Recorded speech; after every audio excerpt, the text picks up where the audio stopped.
الحمد لله نحمده ونستعينه ونستغفره ونؤمن به ونتوكل عليه ونعوذ بالله من شرور أنفسنا ومن سيئات أعمالنا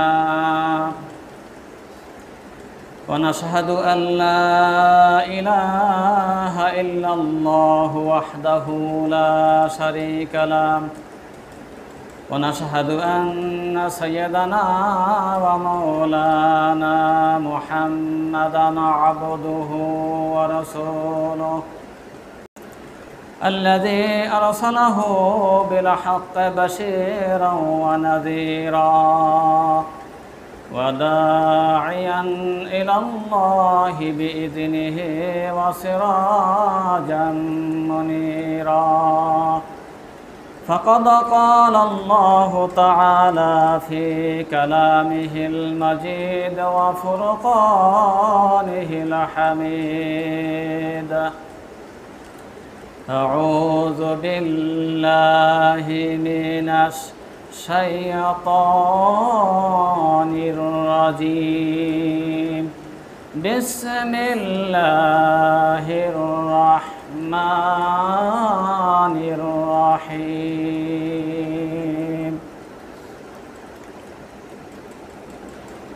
يا أيها الذين آمنوا بالله ورسوله والكتاب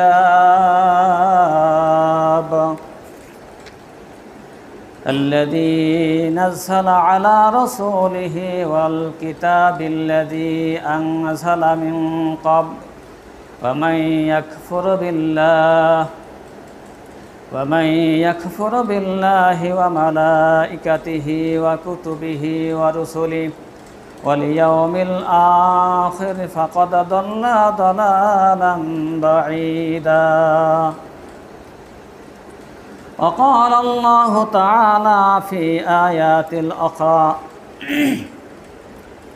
يا أيها الذين آمنوا اتقوا الله حق تقاته ولا تموتن إلا وأنتم مسلمون واعتصموا بحبل الله جميعا ولا تفرقوا واذكروا نعمة الله عليكم إذ كنتم أعداء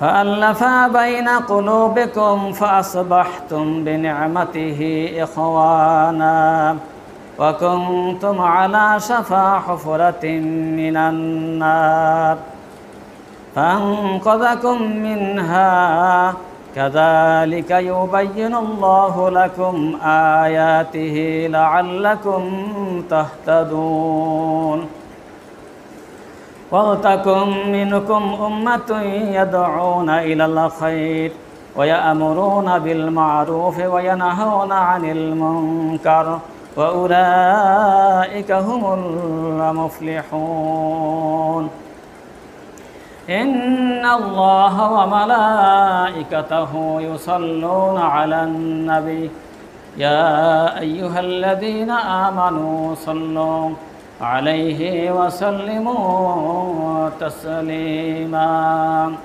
اللهم صل على محمد وعلى آل محمد كما صليت على إبراهيم وعلى آل إبراهيم إنك حميد مجيد اللهم بارك على محمد وعلى آل محمد كما باركت على إبراهيم وعلى آل إبراهيم إنك حميد مجيد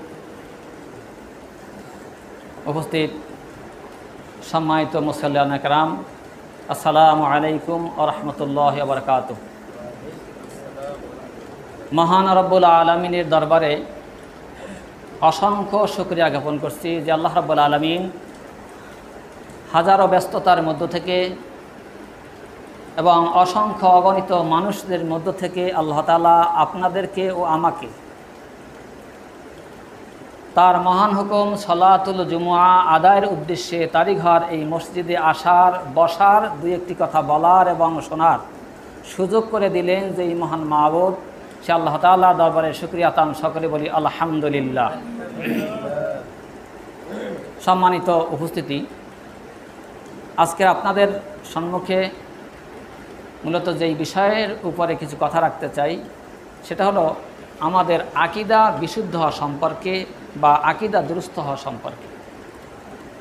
আমি আপনাদের খেদমতে মহাগ্রন্থ আল কোরআনুল কারীমের সূরা আলে ইমরানের 102 থেকে 105 পর্যন্ত এখান থেকে 4টি আয়াতে কারিমা তেলাওয়াত করেছি এবং অন্য একটি জায়গা থেকে আরেকটি আয়াত শুরুতেই এই খুতবার শেষ অংশ থেকে তেলাওয়াত করা হয়েছে। আল্লাহ যদি তৌফিক দান করেন, এই তেলাওয়াতকৃত আয়াতগুলোকে সামনে রেখে এই আলোকে কিছু কথা বলার চেষ্টা করব ইনশাআল্লাহ। তো আল্লাহ তাআলা তার এই ক্ষুদ্র গোলামের মুখ থেকে এমন কিছু কথা বলার তৌফিক দেন যেই কথাগুলো শুনলে পরে আমাদের দ্বীনের সহি বুঝ পাওয়া যাবে, এমন কিছু কথা আল্লাহ তাআলার কাছে বলার তৌফিক কামনা করছি। সকলে বলুন আমিন। সম্মানিত উপস্থিতি, আল্লাহ তাআলা এই কোরআনুল কারীমের থেকে আপনাদের সম্মুখে প্রথম যে আয়াতে কারিমা তেলাওয়াত করেছি সেখানে আল্লাহ তাআলা মুমিনদেরকে, ঈমানদারদেরকে ডাক দিয়া বলেন, লক্ষ্য করে বলেন, ইয়া আইয়ুহাল্লাযীনা আমানু আমিনু বিল্লাহি ওয়া রাসূলিহি ইলাল আখির আয়াত। তো হে ঈমানদারগণ, তোমরা ঈমান আনো। খুবই চিন্তার বিষয় বা একটু ভাবার বিষয় যে ঈমানদারদেরকে আল্লাহ ডাক দিয়া ঈমান আনতে বললেন। তাহলে এখান থেকে বোঝা যায় আমরা আল্লাহ তাআলার প্রতি, আখিরাতের প্রতি, আল্লাহর পক্ষ থেকে অবতীর্ণ কিতাবের প্রতি, নবী রাসূলদের প্রতি, আখিরাতের প্রতি, এক কথায় যে সকল বিষয়ের প্রতি ঈমান আনা দরকার আমরা সবগুলির প্রতি ঈমান এনেছি। তারপরেও আবার কেন আল্লাহ তাআলা বিশেষভাবে ঈমানদারদেরকে ঈমান আনার কথা বললেন, এর নিশ্চয়ই কারণ আছে। এবং সূরা আলে ইমরানের 102 নম্বর আয়াতে আল্লাহ তাআলা এখানে বললেন, ইয়া আইয়ুহাল্লাযীনা আমানুত্তাকুল্লাহ হাক্কা তুকাতিহি ওয়া লা তামুতুন্না ইল্লা ওয়া আনতুম মুসলিমুন। এখানেও ঠিক একইভাবে আল্লাহ তাআলা ডাক দিয়ে বললেন, হে ঈমানদারগণ, তোমরা আল্লাহকে ভয় করো। হাক্কা তুকাতিহি, ভয় করার মতো ভয়। আল্লাহ তাআলা যেমন, তাকে যেমনটা ভয় করা উচিত ঠিক তাকে সেভাবেই ভয় করো। আর তোমরা কি বলছে যে ওয়ালা তামুতুন্না ইল্লা ওয়া আনতুম মুসলিমুন, তোমরা পরিপূর্ণ আত্মসমর্পণকারী না হইয়া মৃত্যুবরণ করিও না। অর্থাৎ তোমরা পূর্ণাঙ্গ মুসলমান না হইয়া মৃত্যুবরণ করিও না। তাহলে মরতে তো হবেই। আমরা যদি কেহ মৃত্যুবরণ করতে না চাই তবুও আমরা মৃত্যুবরণ করব। যদি আমরা মুসলমান হইতে পারি, আল্লাহ তাআলা যেভাবে মুসলমান হওয়ার কথা বলেছেন সেই রকমের মানসম্মত মুসলমান হইতে পারলেও মরব, আর ওই রকমের মানের মুসলমান হইতে না পারলেও মারা যাব। এ বিশ্বাস আমাদের সকলেরই আছে। তাহলে এই কথার বিশেষত্ব কি, এর স্পেশাল গুরুত্বটা আমাদের কাছে কি রয়েছে? সম্মানিত হাজিরিন,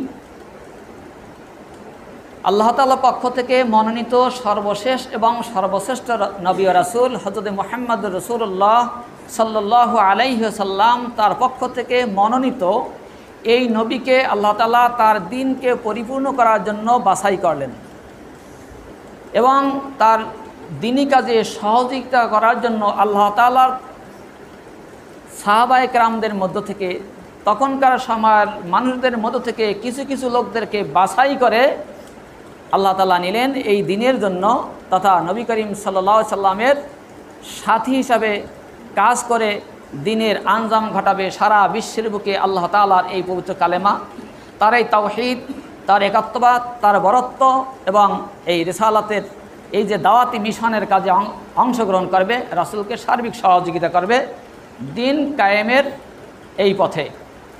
তা আমরা যদি তাকাই রাসূলুল্লাহ সাল্লাল্লাহু আলাইহি ওয়াসাল্লাম যেই সমাজে এসেছিলেন সেই সমাজটা ছিল একটা বর্বরতার যুগ, একটা অন্ধকার সমাজ, একটা মারামারি, কাটাকাটি, হানাহানি, খুন খারাপি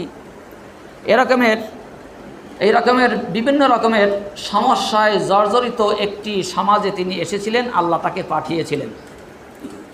এই সমাজে রাসূলের সাথী হয়ে যারা কাজ করেছিলেন তারা একজন দুইজন করে করে এভাবে আস্তে আস্তে মুসলমানদের সংখ্যা বাড়তে লাগলো। তবে পরিমাণে অত বেশি না, যেই পরিমাণে পৃথিবীতে ওই সময় লোক ছিল।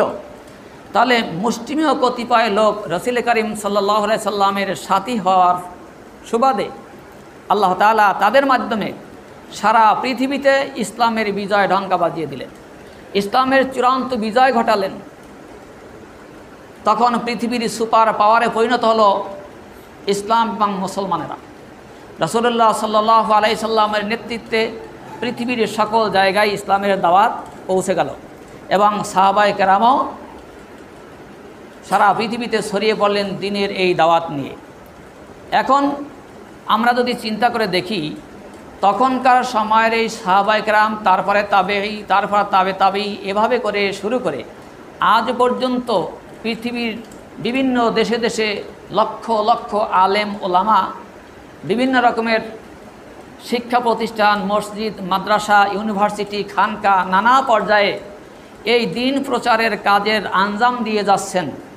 তারপরেও আজকের এই বিশ্বে মুসলমানদের সংখ্যা যেই পরিমাণে, তো এত পরিমাণে মুসলমানের সংখ্যা হওয়া সত্ত্বেও আজ মুসলিমেও বলতে গেলে মুসলমানদের তুলনায় মাত্র 80 থেকে 90% ইহুদি খ্রিস্টানদের হাতে বিশ্বের এই 200 কোটিরও বেশি মুসলমান ইহুদিদের হাতে জিম্মি।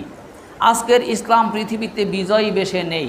তো এই বিজয়ী বেশে না থাকার কারণটা কি একটু ভেবে দেখা দরকার। তো কি বলেন? যখন মুসলমান সংখ্যাই ছিল কম তখন মুসলমানদেরকে কাফেররা ভয় করত, ইহুদি খ্রিস্টানরা ভয় করত। পৃথিবীর বড় বড় সেই পরাশক্তিগুলো ইসলামের কাছে বশ্যতা স্বীকার করেছে, তারা ইসলাম গ্রহণ করতে বাধ্য হয়েছে। আর আজকের মুসলমানেরা সংখ্যায় বেশি হওয়া সত্ত্বেও মাত্র কয়েকটা ইহুদিদের কাছে জিম্মি, তাদের কাছে বলতে গেলে বন্দী। তো এই পার্থক্যটা কেন? তো আল্লাহ তাআলা এই আয়াতে কারিমাতে, যেমন আয়াত দুটিতেই আল্লাহ তাআলা একটি আয়াতে বলেছেন হে ঈমানদারেরা তোমরা ঈমান আনো, আর এক আয়াতে বলেছেন তোমরা আল্লাহকে ভয় করো, করার মতো ভয়।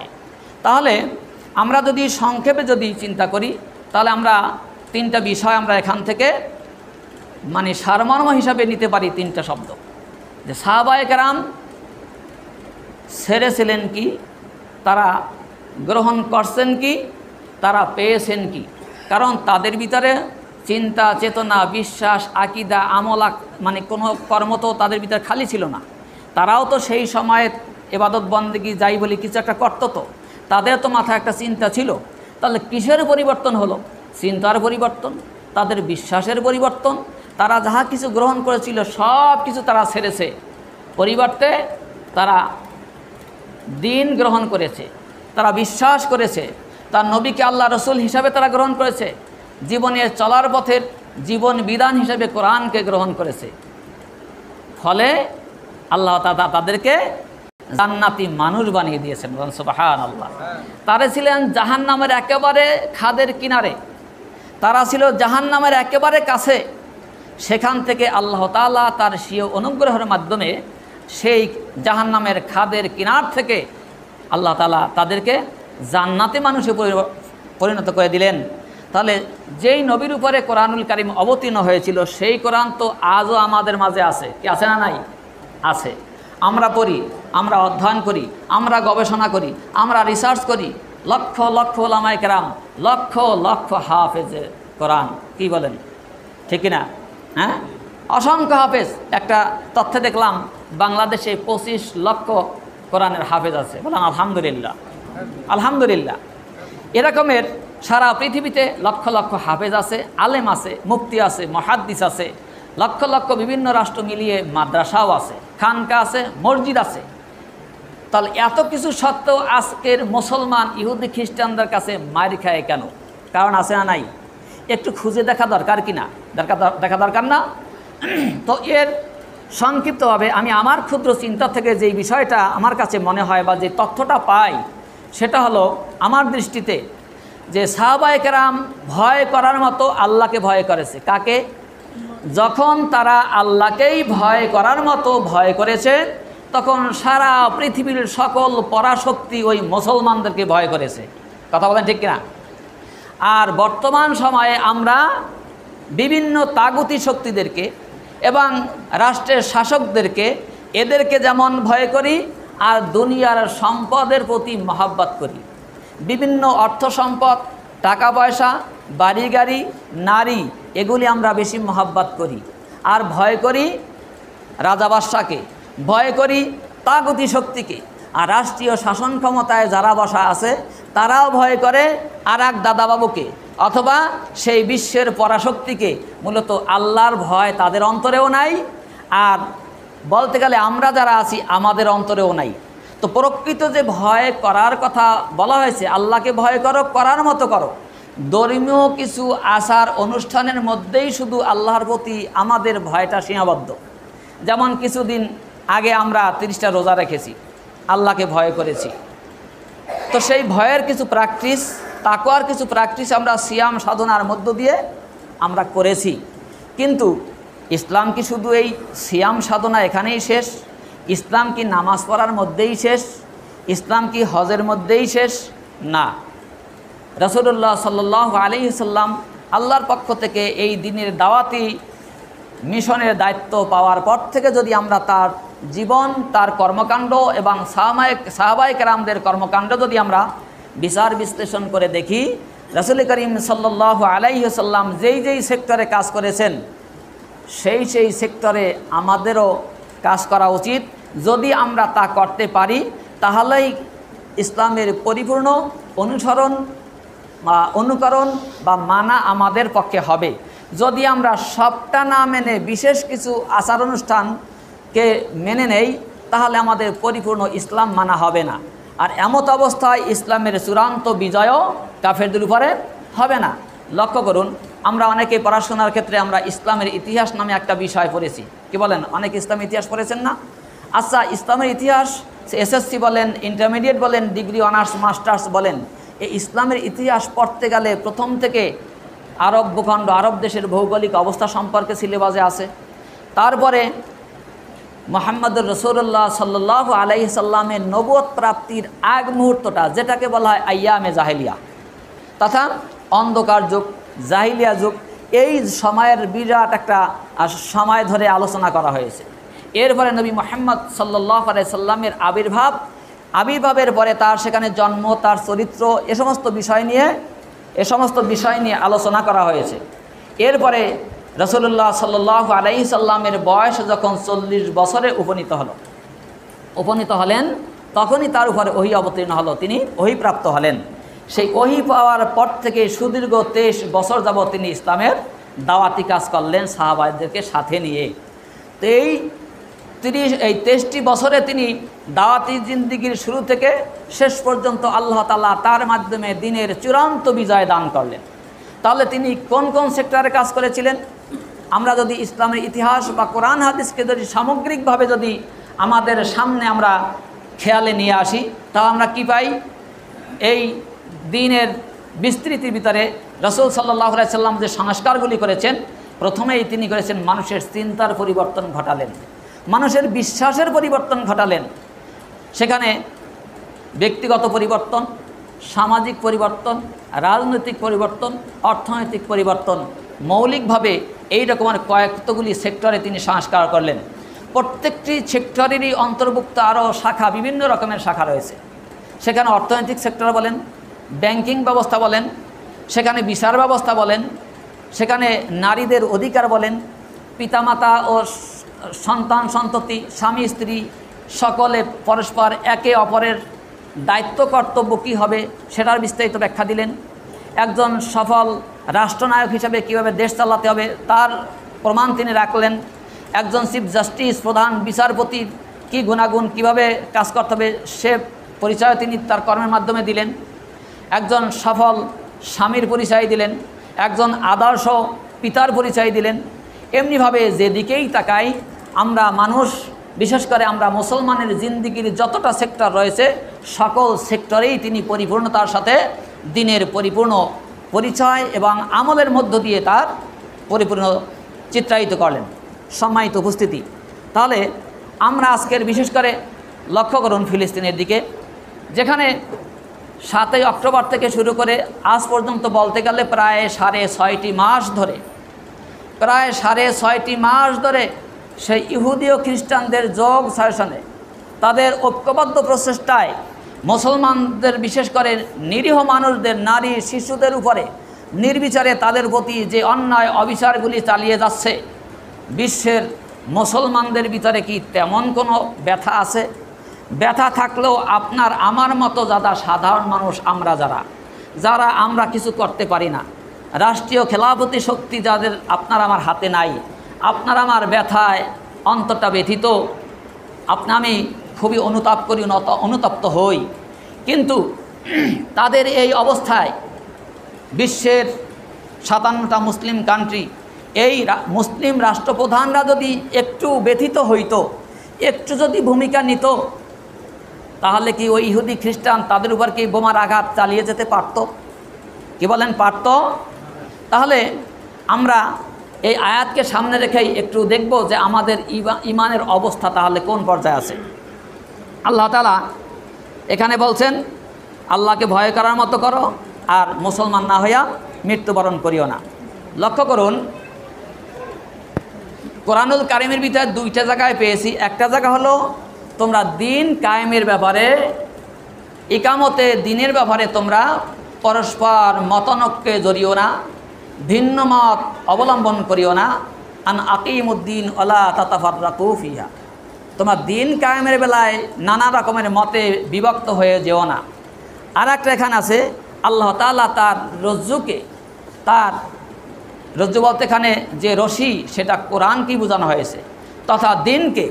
এই দিন যখন তোমরা গ্রহণ করবে, কোরআনকে যখন গ্রহণ করবে, কোরআন গ্রহণ করতে গিয়েও তোমরা মতানৈক্যে জড়িও না, মত পার্থক্য করিও না।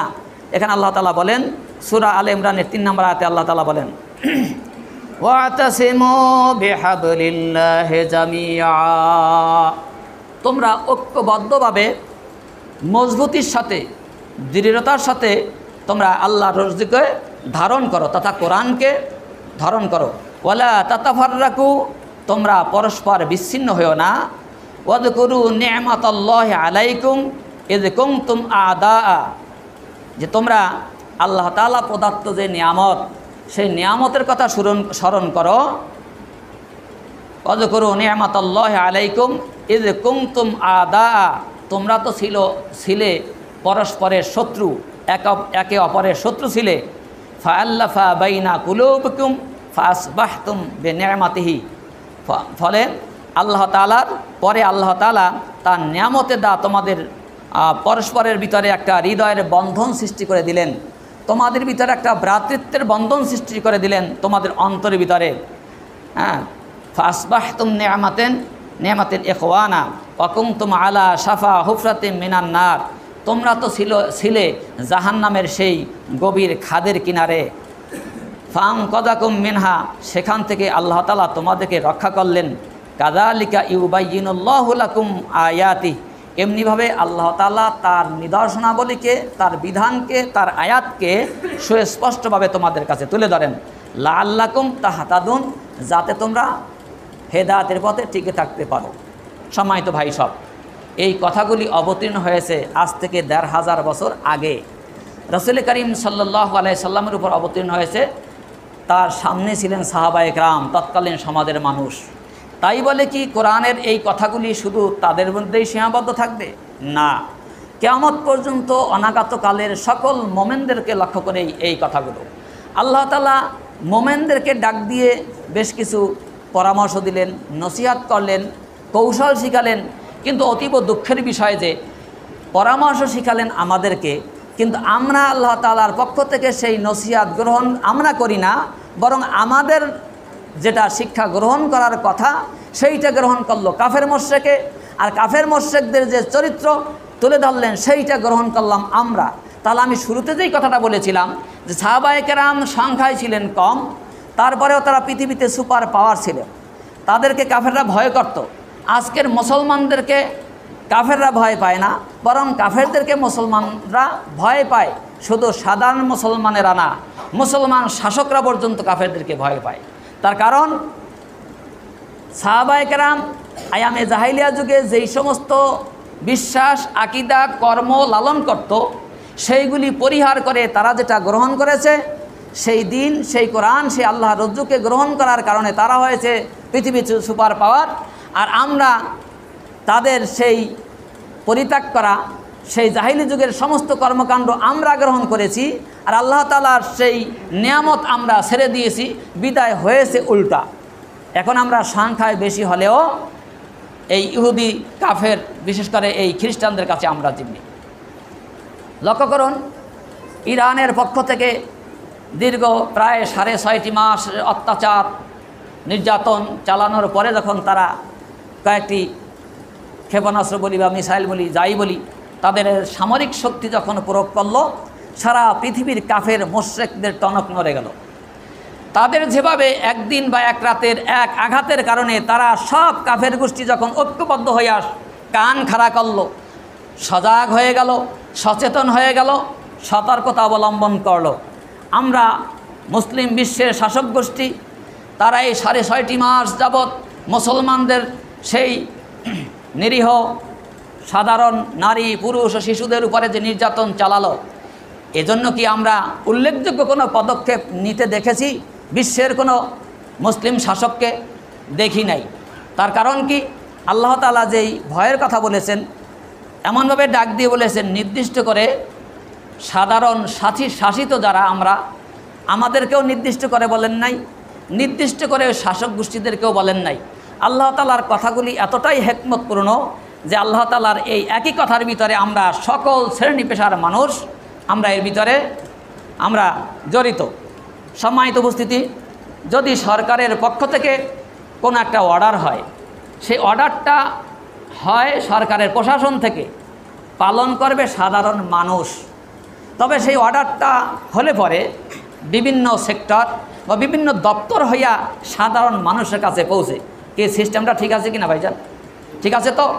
যেমন আমি একজন টিচার হিসেবে যদি আমি আমার ডিপার্টমেন্টের সরকারি নির্দেশনার বাস্তবায়নের প্রক্রিয়াটা যদি লক্ষ্য করি, শিক্ষা মন্ত্রণালয় থেকে যে অর্ডারটা হয়, সেই অর্ডারটা বাস্তবায়নের ক্ষেত্রে প্রথম চলে যায় ডিজিতে, ডিজিট থেকে বিভিন্ন সেক্টরে চলে যায়, নাইমে চলে যায়, এই বিএমটিটিতে আসে, ডিও অফিসে আসে, উপজেলা মাধ্যমিক শিক্ষা অফিসে যায়, এইভাবে বিভিন্ন দপ্তরের দায়িত্বপ্রাপ্ত ব্যক্তিদের মাধ্যমে রুট লেভেল পর্যন্ত আমাদের মাধ্যমে সেটা একেবারে মাঠ পর্যায়ে বাস্তবায়ন হয়। কথা ঠিক কিনা? আল্লাহ তাআলা কোরআনুল কারিমে যে অর্ডারগুলি করেছেন, যে আদেশ করেছেন, সে আদেশগুলো আমভাবে সবাই হলেও বিশেষ করে যারা দায়িত্বশীল, বিভিন্ন পর্যায়ে দায়িত্বশীল যারা রয়েছেন, এই অর্ডারটা প্রথমে তাদের কাছে যাবে, তাদের মাধ্যমে এইটার বাস্তবায়ন হবে। কথা বুঝতে পেরেছেন? তাহলে এখন সেই দায়িত্বের কারা পড়ে?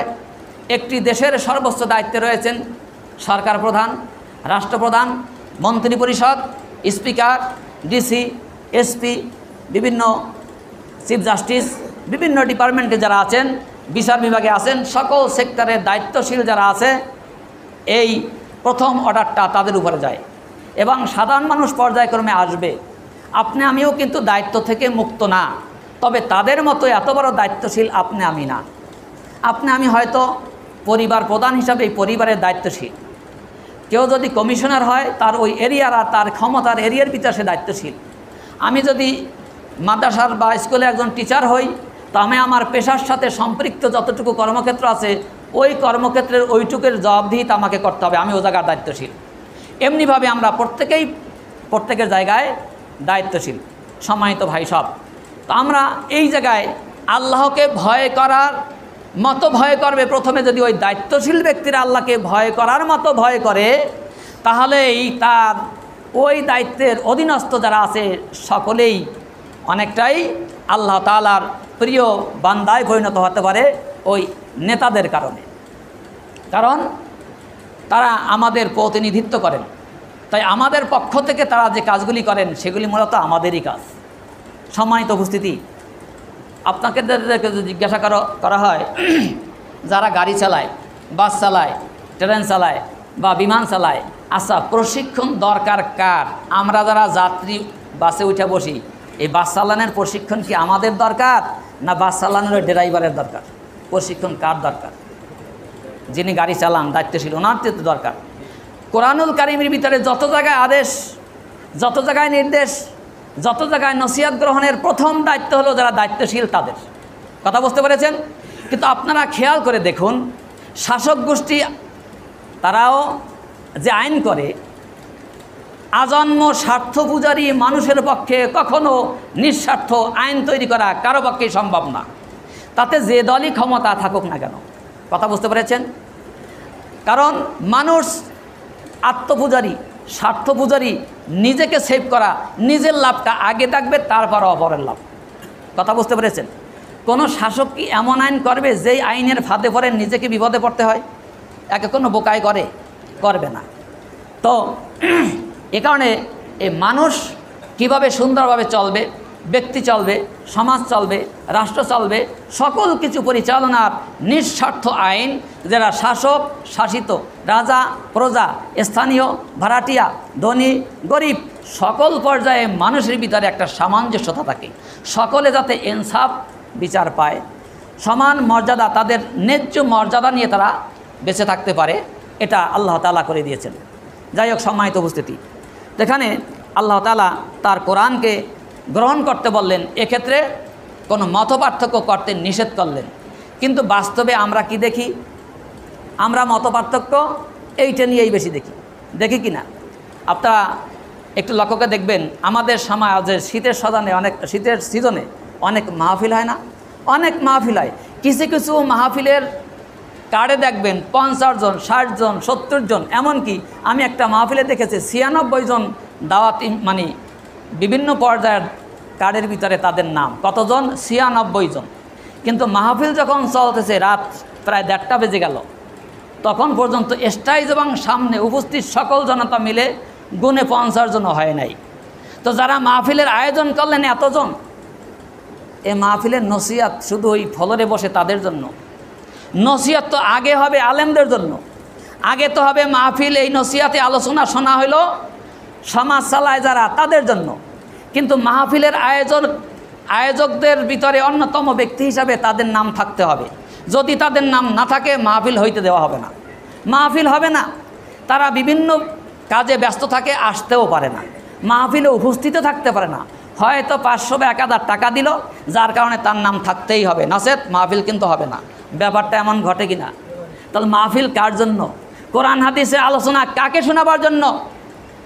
যেই মায়ের গর্ভে সন্তান এসেছে, বারবার চেক, আবার ডাক্তার তো দেখানো তারই প্রয়োজন। তা যারে ডাক্তার দেখানো প্রয়োজন, তারে ডাক্তারের কাছে না গিয়া ভালো মানুষটা নিয়ে বারবার ডাক্তারের কাছে চেক আপ করানো হয়। ব্যাপারটা হইতেছে না এমন না। এই কোরআনুল কারীমের বিধান জানবে এবং মানবে দায়িত্বশীল ব্যক্তিরাই আগে। এখন দায়িত্বশীল ব্যক্তিরা থাকে দূরে দূরে, নানা অজুহাত আর নানা বাহানায় তারা উপস্থিত থাকে না। থাকে কারা?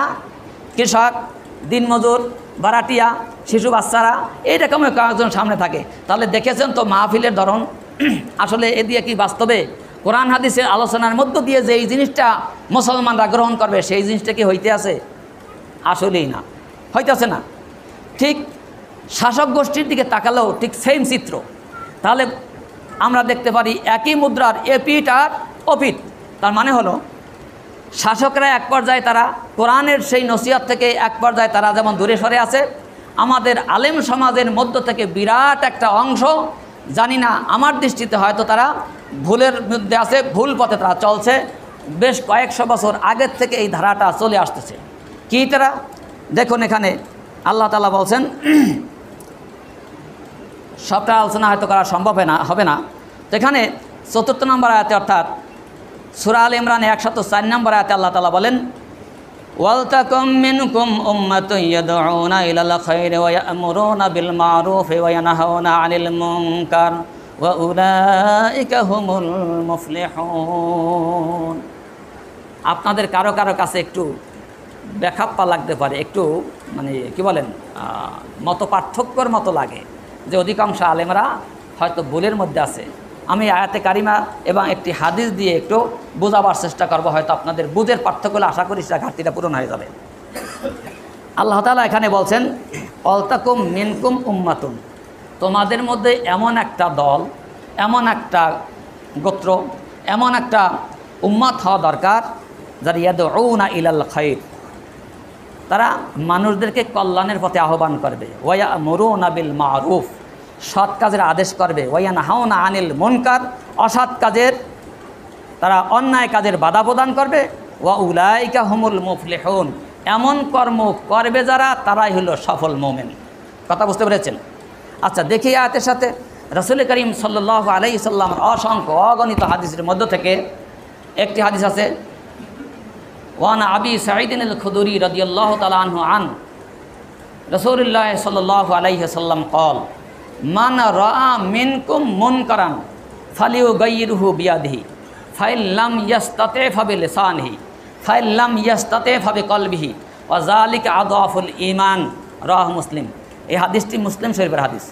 এখানে বাবুল আমরু বিল মারুফ ওয়ান নাহি আনিল মুনকার, যে সৎ কাজের আদেশ এবং অসৎ কাজে বাধাদান প্রসঙ্গে যে অধ্যায়টা রয়েছে হাদিসের, সেখানের সেই অধ্যায়ের একটি হাদিস। তো আল্লাহ তাআলা বললেন এখানে সৎ কাজের আদেশ, অসৎ কাজে বাধা প্রদান। ঠিক সেইভাবে আল্লাহ রসুলেরই বক্তব্য হলো সৎ কাজে আদেশ করবে, অসৎ কাজে নিষেধ করবে। তো বাধা নিষেধের ধরনটা হাদিসে আল্লাহ রসুল বললেন কি, যে যদি সমাজে কোনো অন্যায় কাজ করতে দেখো, কোনো পাপের কাজ করতে দেখো, কোনো অন্যায়, অবিচার, অনাচার, রাহাজানি, জুলুম, নির্যাতন হতে দেখো, তোমরা প্রথমেই হাতের দ্বারা প্রতিহত করবে। এই হাত কি আপনার আমার হাত? এই হাত কি আপনার আমার এই যে স্বাভাবিক হাত? এই হাত? এখানে সুনির্দিষ্ট করে কোনো হাতের উল্লেখ করা হয়েছে? এখানে হাত মানে ক্ষমতা। এখানে হাত মানে কি? এখানে হাত মানে ক্ষমতা। আজকের বর্তমান সময়ের এই প্রেজেন্ট সিচুয়েশন, যেটা বর্তমানে এই পরিস্থিতিতে যদি এই হাদিসের অর্থ আমরা বুঝতে যাই, এখানে বোঝাবে মুসলিম শাসক গোষ্ঠীদের সেই পারমাণবিক শক্তির কথা, এদের সেই ফাইটার বিমানের কথা, এদের সেই ট্যাঙ্কের কথা, এদের সেই কী বলবো আপনাদের যুদ্ধক্ষেত্রের যেই পারদর্শিতা, সক্ষমতা, অস্ত্র শস্ত্রের যে সুসজ্জিত হওয়া, কাফের বেঈমানের সাথে এই যুদ্ধে বিজয়ী হওয়ার জন্য যেই পরিমাণে শক্তি অর্জন করার কথা মুসলমানদেরকে, এই ধরনের শক্তিশালী ব্যক্তি যারা আছেন বা যারা মুসলিম শাসক প্রধান আছেন, মুসলিম শাসকরা আছেন, তারা সরাসরি এটাকে প্রতিহত করবে। এটাই হাদিসের বাস্তবতা। সরাসরি হাতের দ্বারা প্রতিহত করবে।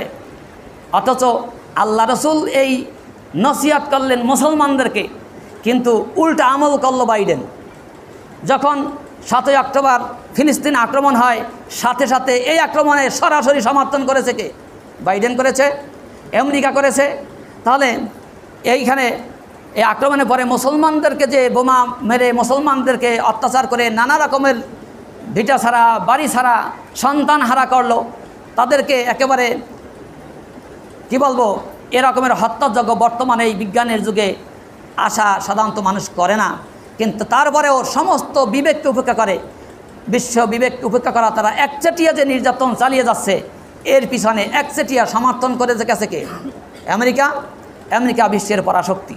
তো যেখানে সরাসরি অন্যায়ের প্রতিহত করার কথা মুসলমানদেরকে শিক্ষা দেওয়া হয়েছে, সেখানে মুসলমানরা শুধু ফেসবুকে লাইক করে, মুসলমান শুধু ফেসবুকে জোতাপিটা করে, মুসলমানে শুধু ওদের জন্য দোয়া করে। আর ওরা কি করে? সরাসরি সামরিক শক্তি দিয়ে সাহায্য করেছে। কথা ঠিক না ব্যাঠিক? খেয়াল করেছেন? আরব বিশ্ব আজকের মুসলমানদের, আমাদের ইমান আকিদার সাথে রিলেটেড যেই জায়গাটা, বিশ্বনবী মুহাম্মদ সাল্লাল্লাহু আলাইহি সাল্লাম যেই জমিনে এসেছেন, সেই জমিনের সেই রাষ্ট্রের ব্যক্তিরাই তো মুসলমানদের সুপ্রিম পাওয়ারে থাকার কথা। কিন্তু ঘটনা কি হইতেছে? তারা মুসলমান বিশ্বদেরকে সাহায্য করে, রমজান মাসে ইফতার দেয়, ভালো কথা, পেট বইরা ইফতারি খাও, সবের কাজ। তারা মুসলমানদেরকে টয়লেট বানাইতে সাহায্য করে, মুসলমানদেরকে উজুখানা বানাইতে সাহায্য করে, মুসলমানদেরকে হাম্মামখানা বানাইতে দেয়, মুসলমানদের জন্য মসজিদ বানাইতে দেয়। খুব ভালো কথা, ভালো তো। পাশাপাশি এদেশটার শিক্ষানীতি কিভাবে হবে, মানে লেখাপড়ার চিত্রটা কেমন হবে, সিলেবাস কারিকুলাম ডিজাইন করে সেই মুশরিক রাষ্ট্রের পরামর্শ এবং সহযোগিতায়, ইউরোপের সহযোগিতায় বাংলাদেশের বর্তমান সিলেবাস কারিকুলামের যে ডিজাইনগুলো, এর সাথে প্রায় 100 বা 95 ভাগের মিল ইউরোপের সাথে। আপনারা ব্রিটিশ কারিকুলাম শুনেছেন নিশ্চয়ই। ব্রিটিশ কারিকুলামে ইংলিশ মিডিয়ামের শিক্ষার্থীরা পড়ে, সেই ব্রিটিশ কারিকুলামের সেই সিলেবাস ভারতের সেই সিলেবাসের সাথে মিল। তো মুসলমান ঘরে ঘরে প্রতিষ্ঠান করে, ঘরে ঘরে খানকা করে, মসজিদ মাদ্রাসা করে, কিন্তু এটা চলবে কোন পদ্ধতি, কোন প্রক্রিয়ায়, সেটার প্রেসক্রিপশন আর একজনে দেয়। তাহলে মুসলমানের বুদ্ধিটা কোথায় গেছে? যারা গোমূত্র খাইয়া এই চিন্তা করে বিশ্ব শাসন করার, আর যারা বাইতুল্লায় যাই আল্লাহর কাছে হাজিরা দিল, ঝর্ণার পানি পান মানে সেই জমজমের পানি পান করলো, সেই মুসলমানের চিন্তায় খালি এই সহযোগিতা দিয়া বিশ্ব মুসলমানদেরকে সেভ করতে পারবে, এটা কোনো দিন সম্ভব? তাদের চিন্তার পরিবর্তন কোথায় ঠেকেছে? কাফের মুশরিক গোষ্ঠীরা মুসলমানের সয়লাভ হয়ে যাক, সাহায্য সহযোগিতা করে, কিন্তু প্রশাসনিক ক্ষমতায় কোনো মুসলমান না আসুক, এটাই তারা চায়। এটাই তারা একটা মাত্র টার্গেট। মুসলমান শক্তি রাষ্ট্রীয় শক্তিতে বলিয়ান হতে কোনো কালেও তারা দিবে না, এটাই তাদের। এতটা লম্বা চওড়া আলোচনা, এই সামান্য আলোচনার মধ্য দিয়ে আপনাদেরকে বোঝানো যাবে না। সূরা আল ইমরানের এই 102 থেকে শুরু করে 130 বা 40 এই আয়াত, এগুলা যদি একটু ঘাইটা দেখেন, দেখবেন যে ওদের সাথে মুসলমান শাসক গোষ্ঠী, মুসলমানের দায়িত্বদের বন্ধুত্ব গ্রহণ করার ক্ষেত্রে কী নসিহত রয়েছে। কিন্তু সেই আয়াতগুলি সামনে রেখে যদি আমরা একটু চিন্তা করি, তাহলে সত্যিকারে বুঝতে পারি যে আমরা বর্তমানে মোমেনও নাই, মুসলমানও নাই, আমরা হয়েছি মোনাফেক আর ইহুদি খ্রিস্টানদের দালাল। কারণ আজকের মিডল ইস্টে যদি সৌদি বলেন, দুবাই বলেন, কুয়েত বলেন, সেখানে আমেরিকার সৈন্যের ঘাঁটি। তারা সেই সৈন্য, তাদের বেতন দেয় কে? সেই সৈন্যের ঘাঁটিরা পাহারা দেয় কাদেরকে? সৌদি আরবকে? শুধু কি কুয়েতকে? শুধু কি সেই দেশকে? ওদের স্বার্থ উদ্ধার করার জন্য ওদের সৈনিক ওখানে পাহারায় রাখছে, আপনার সাহায্য দেওয়ার জন্য? কখনো না। এটা আমাদের সহজে বুঝে আসবে না। যদি বিবেকের চক্ষু যদি আমরা একটু দেই, তাহলে আমরা বিষয়টা বুঝতে পারবো। আপনি লক্ষ্য করুন তো, সমাজে অন্যায়ের প্রতিবাদ করতে হলে কি লাগে? অন্যায়ের প্রতিবাদ করতে খেলাফতি শক্তি লাগে। কোরআন এবং হাদিসের ভাষায় অন্যায়ের প্রতিবাদ করতে বলা হয়েছে, সেখানে লাগবে রাষ্ট্রীয় শক্তি, যার হাতে ফোর্স আছে, যার হাতে ক্ষমতা আছে, যিনি অর্ডার দিলে সৈনিকরা বেরিয়ে পড়বে সাথে সাথে। এই ব্যক্তির নির্দেশ যেটা, এইটাই হয় অর্ডার। এইটা কি বলা হয়? আমর বিল মারুফ। এই কাজ করতে পারেন তিনি। আমার মতো হুজুরে যদি বলি, এটা অর্ডার হবে না, এটা হবে জাস্ট ফর রিকোয়েস্ট, এটা হবে অনুরোধ, এটা হবে আপনার কাছে অনুনয় বিনয়, বা কি বলতে পারি, আবদার, বা এক পর্যায়ে ভিক্ষার মতোই অবস্থা। অর্ডার তো হবে যিনি ক্ষমতায় আছেন, যার অর্ডার অমান্য করলে পরে শাস্তি দেওয়ার ক্ষমতা রাখেন, তিনি যেটা বলবেন ওইটাই নোটিশ, ওইটাই অর্ডার, ওইটাই শাসকের অর্ডার।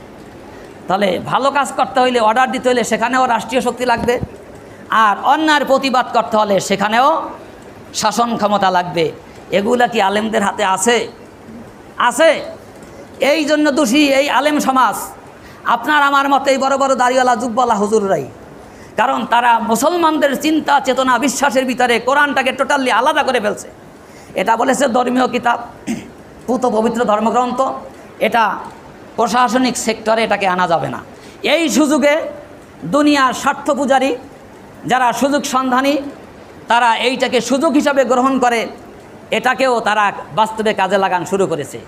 আলেমদের দেওয়া তথ্য দিয়ে আলেমদেরকে গায়েল করে তারা এটাকে থেকে সম্পূর্ণ দূরে সরিয়ে রেখেছে। আর ওই ইসলামের জ্ঞান নাই, আল্লাহর ভয় নাই, দিনের প্রতি মহাব্বত নাই, মুসলমানদের দুঃখ দুর্দশায় যাদের অন্তর কাঁদে না, এমন সব ব্যক্তি শাসন ক্ষমতায় জেকে বসে আছে। কথা ঠিক কিনা? শুধু বাংলাদেশ নয়, শুধু পাকিস্তান নয়, শুধু মিশর নয়, প্রত্যেকটি বিশ্বের প্রত্যেকটি মুসলমান রাষ্ট্রের প্রধানদের ম্যাক্সিমাম কি বলে 2-1 ছাড়া, আর মেজরিটি পার্সেন্ট রাষ্ট্র মানে সরকার প্রধানের একই কন্ডিশন। যদি বিষয়টা আপনারা আরও পরিষ্কার হতে চান, আপনার তাকান ওআইসির দিকে। এই ওআইসি গঠন হয়েছিল যেই কারণে, এই মুসলমানদের এই দুর্দিনে ফিলিস্তিনে সে বাইতুল আকসাকে রক্ষার ক্ষেত্রে ওআইসির ভূমিকা কী দেখেন তো। জাতিসংঘ গঠিত হয়েছিল যেই 5টি সদস্যের স্থায়ী রাষ্ট্র, প্রত্যেকটাই বিধর্মী। চীন বলেন, রাশিয়া বলেন, ফ্রান্স বলেন, আমেরিকা বলেন, আর একটার নাম হয়তো আমার মনে আসতেছে না। যাই হোক, এই 5টা রাষ্ট্রীয় স্থায়ী সদস্য যারা কোনো একটা বিলে ভেটো দিলে ওটার পাশ হয় না। এর কি একটাও মুসলমান রাষ্ট্র? একটাও মুসলমান রাষ্ট্র না। তা মুসলমানদেরকে যত মারো তারা সমর্থন দেবে আরও মার। আমরা সালিসি ব্যবস্থা করে একটা পর্যায়ে যেতে যেতে ওদেরকে বাড়ি ছাড়া করলো, ওদেরকে ভূমিহীন করলো, ওদেরকে ভবিষ্যৎ প্রজন্ম যাতে আর মেরুদণ্ড সোজা করতে না পারে, এই শিশু বাচ্চাদেরকে সেই মুসা নবীর আমলে ফেরাউন যেমন হাজার হাজার সন্তানকে যেমন হত্যা করেছিল, ঠিক একই কায়দায় এখানেও মা বোনদেরকে এবং শিশু বাচ্চাদেরকে হত্যা করেছে। তার কি কোনো সৈনিক তার কি যুদ্ধ করেছে? তো তারাদেরকে হত্যা করেছে, উদ্দেশ্য একটাই, মুসলমানদেরকে ভিটে বাড়ি ছাড়া করে ওই জায়গাটা দখল করা। কথা বুঝতে পেরেছেন? সম্মানিত ভাই সব, আমরা ওআইসির ভূমিকায় হতবাক। এই নি মুসলমানদের সংস্থা, এই নি মুসলমানদের সংস্থা। এই ওআইসি কর্তৃক পরিচালিত এক প্রতিষ্ঠান দেখি, তাদের ছেলেদের, তাদের ছাত্রদের চাল চলন দেখলে এই যদি হয় মুসলমানদের স্পিরিট, যাদের পোশাকটা পর্যন্ত ঠিক করার ইমানি যোগ্যতা নাই, চাল চলন ঠিকমতো চলার মতো সামর্থ্য রাখে না, এই ইমান দিয়া কাফের মোশরিকদের সাথে জেহাদ করবে কীভাবে? সম্ভব? কখনো সম্ভব না। শুনতে হয়তো একটু তিক্ত লাগে, যাই হোক কথা অনেক হয়েছে। তো পরিশেষে কথা একটাই, মুসলমানদের যদি সাহাবা একরামদের মতো ওই রকমের ইমানওয়ালা হইতে পারি, কোরআনকে যদি ওইভাবেই গ্রহণ করতে পারি, তাহলে আজও মুসলমান ঘুরে দাঁড়াতে পারবে, কাফের বেঈমানের সাথে তা লড়তে পারবে। যদি সেটা না করি তাহলে আমরা পারবো 14 মাইল কেন 50 মাইল রাস্তা এইভাবে ছবি আঁকতে। দেশের ক্ষুধার্থ অনাহারী বুভুক্ষ কত পরে আছে, আমরা 7 কোটি টাকা দিয়ে বড় রাস্তায় ডিজাইন করতে পেরেছি। কোরআন সমর্থিত, কোরআন হাদিসের একটা পক্ষে দলিল পাওয়া যাবে। পহেলা বৈশাখের এই যে পূজার দিবস, মুসলমান, কোনো মুসলমান যে মতেরই আলেম হোক না কেন, একটা আলেমের কি আলোচনায় পেয়েছেন যে এটা কোনো মুসলমানের কৃষ্টি কালচার? নাই। তাহলে এগুলো কি? অথচ এদেশে মসজিদের শহর ঢাকা, সেখানে হয়েছেটা কি? এমনিভাবে যদি কথা বলতে যাই তাহলে দেখা যাবে আমরা আমাদের কর্মকাণ্ডের সাথে, আমাদের ইমানের সাথে একটা সাংঘর্ষিক অবস্থায় আমরা আছি। তাহলে আগে আমরা ঠিক হই, আমরা মুসলমানদের বিপদে আপদে এগিয়ে আসি, তাহলেই কেবল আল্লাহর সাহায্য আমাদের প্রতি আসবে, নচেত না। এই 200 কোটি মুসলমান থাকতে যেই মুসলমান আবাবিল পাখির প্রার্থনা জানায়, লজ্জা হওয়া উচিত আমাদের। আবাবিল পাখি যদি আসেও আল্লাহর পক্ষ থেকে, ওই পাথর ওই ইসরায়েলে মারবে না, ওই পাথর মুসলমানের মাথা দেখে দেখে মারবে। থালার ভিতরে খাবারে এত বড় ঢিস, আস্তা দুম্বা খাবার নিয়ে 4-5 জনে ঢিস নিয়ে বসে, পেট যেন সেই দেওয়ানবাগির মতো অবস্থা হয়ে গেছে। আর পাশে কঙ্কালসার হাড্ডি, সেই ভূবাক্ষ ক্ষুধার্থ শিশু বাচ্চারা পানি পায় না, খাবার পায় না, ক্ষুধার জ্বালায় ঘাস খায়। এমন সন্তানদের প্রতি তাকাবার তোমাদের সময় নাই। তোমাদের তো অস্ত্রের প্রয়োজন ছিল না, আল্লাহ তোমাদেরকে নিয়ামতে ভরপুর করে দিয়েছে।